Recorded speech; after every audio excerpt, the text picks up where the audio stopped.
Magandang umaga mga kausapan. Eto na naman tayo, Usapang Batas with Attorney I. Ito po ang second vlog ko. Mga kausapan, sana tangkilikin nyo po ang aking YouTube channel para makarating po ito sa sambayanan at marami po makaalam sa mga batas ng Pilipinas. Please like and subscribe nga pala. Shout out pala sa Simple 101 kay Yasi Alexander, Kindergarten Classroom 2.0, sa mga buleros sa Wakwak, of course sa aking basketball KBC Friday, sa Wednesday Club, at kay paring William. Shout out sa inyo. Of course sa mga vloggers na sumuporta sa akin at sa lahat ng sumuporta sa aking unang vlog, maraming salamat sa inyo at shout out sa inyong lahat. Meron tayong tanong nung aking unang vlog. Ang tanong ko doon, kung pwede bang ibigay ang iyong driver's license pag ikaw ay nahuli ng isang pulis o traffic enforcer. Lahat po yan aking sinagot po sa unang vlog. Pakipanood na lang po. Nandiyan po ang link sa baba. Ituloy natin ang ating pinag-usapan nung unang vlog. Ito ay ang mga batas lansangan o traffic laws sa buong Pilipinas. Ito ay mahalaga sa mga nakamotor. Kung kayo may motor, makinig kayo mabuti. Ang unang batas na ating pag-uusapan ay ang Motor Helmet Act of 2009 o Republic Act 10054. Makinig kayo sa mga lahat ng mahilig magmotor. Ang tanong ngayon is ganito. Pag ikaw ba'y nakamotor, pwede ka bang bumili ng kahit anong helmet? O isuot mo pag nakamotor ka kahit anong helmet? Ang sagot ay hindi po ganon. Ang sabi po ng batas ay kailangan ang gagamitin na helmet ay Standard Protective Motorcycle Helmet. Ito po ay prescribed po ng Department of Trade and Industry. At hindi lang po yan. Dapat ang iyong helmet ay may nakalagay na marka, PS o Philippine Standard. Or mayroon din nakalagay na ICC na ibig sabihin Import Commodity Clearance ng Bureau of Product Standard. May tanong. Paano pag ikay nakamotor at wala kang suot na helmet or nagsuot ka ng helmet na hindi ayon sa batas? Meron bang karampatang parusa or penalty ang hindi pagsuot ng helmet? Mga kausapan, meron po. Ang unang penalty po, first offense is 1,500 pesos. Ang second offense po is 3,000 pesos. Ang third offense po ay 5,000 pesos. Ang fourth offense po is 10,000 pesos at confiscation po ng inyong lisensya.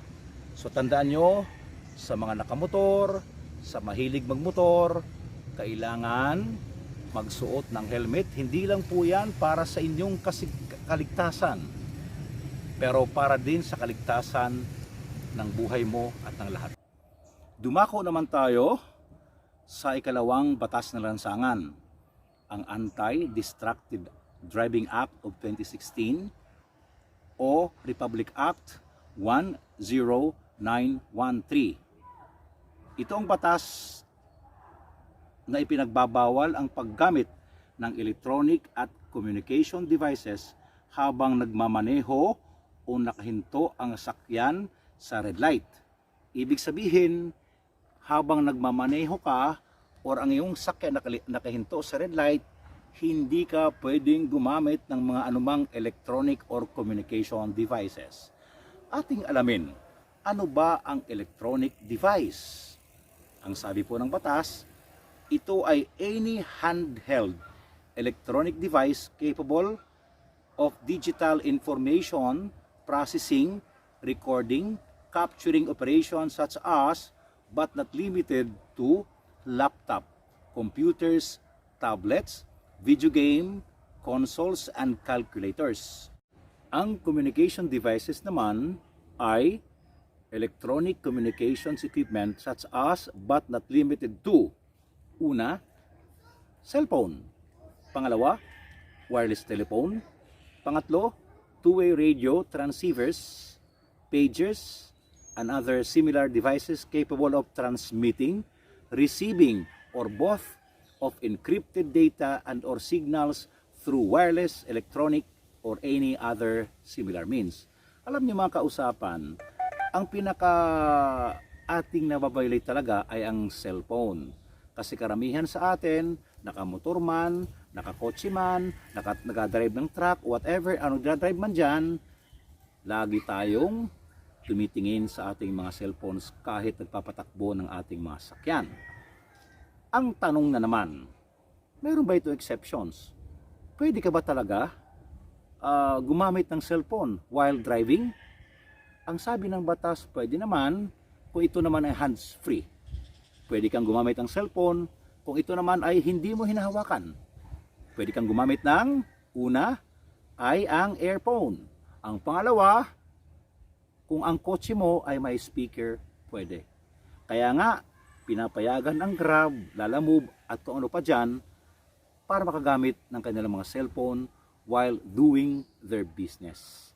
Ang importante lang, hindi mahadlangan ng cellphone na yan o ng communication gadget ang daan na iyong tinatahak. Okay? Meron bang offense? Ano ba ang mga offenses? Ano ba ang mga karampatang parusa pag ikaw ay nakakommit ng offense ng ganito? Ang first offense, mga kaibigan, mga kausapan, ang parusa is penalty is 5,000 pesos. Second offense is 10,000 pesos. Third offense is 15,000 pesos. And fourth offense is 20,000 pesos. Meron pong kasabihan tayo, if you drink, don't drive. Tama po yan, mga kausapan. Kung kayo ay lasenggo o laseng, pakiusap ni Attorney Ay, huwag nyo nang subukang humawak ng manibela or magpatakbo ng mga motor. Okay? Ang sunod na batas na lansangan ay ang Anti-Drunk and Drug Driving Act of 2013 o Republic Act 10586. Ito ang pinakaseryosong batas na nipasa na may penalty na mataas pag meron nasaktan o namatay sa aksidente. Ang tanong, paano malalaman na ang isang driver ay under the influence, halimbawa ng drugs or alcohol?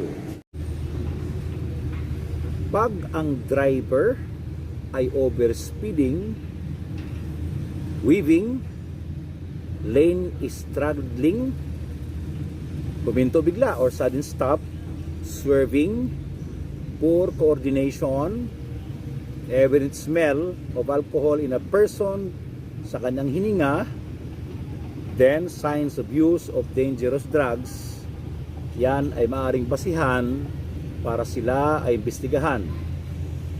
At pag ikaw naman ay pinaghinalaang nakainom o gumamit ng droga o iba pang substances, ikaw ay dadaan sa maraming pagsubok tulad ng breath analyzer, field sobriety test, at chemical test. Pag napatunayan na ikaw ay guilty o ikaw ay nakainom o gumamit ng droga at wala namang nasaktan o namatay, ang penalty ang ipapataw ay 20,000 to 80,000 at 3 months imprisonment. Halimbawa, kung merong nasaktan, let's say physical injuries, ano naman ang penalty? Ang penalty dito ay yung nakasaad sa provision ng Article 263 of the Revised Penal Code or Kodigo Penal ng Pilipinas ang ipapataw at fine na 100,000 pesos to 200,000 pesos. Ito ang pinakamatindi. Paano naman kung may nasaktan o may namatay? Ang karapatang parusa ay yung nakasaad sa Article 249 of the Revised Penal Code at 300,000 to 500,000 na fine. Maari rin na i-revoke perpetually ang iyong driver's license ng 12 months. Sa may mga hawak namang professional driver's license ay maaring ma-perpetually revoke ang iyong lisensya sa unang violation pa lang. Ibig sabihin, kung ikaw ay holder ng driver's license na professional, kahit sa unang violation ay pwede nang i-revoke ang iyong driver's license. Kaya ingat tayo mga kausapan, huwag tayong magiinom, huwag gagamit ng droga, alam natin na bawal yan. Isa sa mga batas na ginawa para sa mga children o sa ating mga kabataan ay ang Republic Act 10666 or Children's Safety on Motorcycle Act of 2015. Ito yung batas na pinagbabawal ang pagsakay ng mga children o mga bata sa two-wheeled vehicles. Pwede ang motorcycle na tumatakbo ng more than 60 kilometers per hour sa ating public roads. Pero may exceptions naman dito. Ang isang bata ay pwedeng sumakay sa motorsiklo kung maabot niya naman yung, alam niyo yung nasa baba, yung maabot na yung parang pedal ata yun, pwede siyang sumakay doon. At saka kaya niyang humawak, makahawak sa driver. Ganito ha, tingnan niyo ako, kung kaya niyang humawak sa driver, pwede din siyang sumakay. Tapos dapat meron siyang suot na standard protected helmet. Pero mga kausapan, para sa akin, kung magmumotor man lang kayo, huwag nyo nang isakay ang inyong mga anak, ang inyong mga children, para din sa kanilang kaligtasan ito. Nevertheless, hindi magandang ideya ang isakay ang inyong mga anak sa motorsiklo. Kaya kung maaari, iwasan natin ito. Ngayon, meron bang violasyon sa batas pag hindi kayo sumunod? Meron. Para sa inyong kalaman, ang first offense is 3,000 pesos, second offense is 5,000 pesos, ang third offense is 10,000 pesos. Ito pa ang isang batas ng lansangan na lagi nating binabiolate na kausapan. Ikaw ba ay nagsusuot ng seatbelt pag nag-drive ka o nakasakay ka sa isang sasakyan?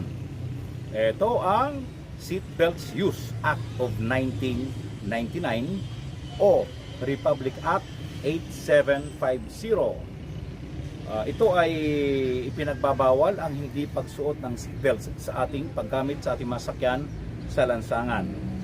At saka this law requires cars manufacturers to ensure that all their vehicles are equipped with proper seatbelt. Ibig sabihin, dapat ang lahat ng lumalabas sa kasa ng mga sasakyan ay dapat may mga proper seatbelts. At yan ay dapat ay approved ng Bureau of Product Standard of the Department of Trade and Industry or DTI in consultation with the Land Transportation Office and DOTC. Ngayon, pag ikaw ba ay nag-violate sa batas na ito, ano naman ang karapatang parusa? Ang first offense, mga kausapan, is 100 pesos to 1,000 pesos. Ang second offense is 200 pesos to 2,000 pesos. Ang third offense is 500 pesos to 5,000 pesos and 1 week suspension of license. So, isa rin sa ating safety yan na gumamit lagi ng seatbelts. Huwag nating kalimutan. May isang batas na talagang eto na ang God, ang Diyos ng lahat ng batas ng lansangan, mga kausapan. Ito ang Land Transportation and Traffic Code o Republic Act 4136. Ito ang batas na nag-create ng Land Transportation Commission in the Philippines, currently known as the Land Transportation Office. Sa ating susunod na vlog, abangan nyo to, itatakal ko to yung buo, itong RA 4136. Salamat sa iyong pagtangkilik at huwag nyong kalimutan mag-like at mag-subscribe. Maraming salamat sa inyo. Ito si Atty. Ay ng Usapang Batas.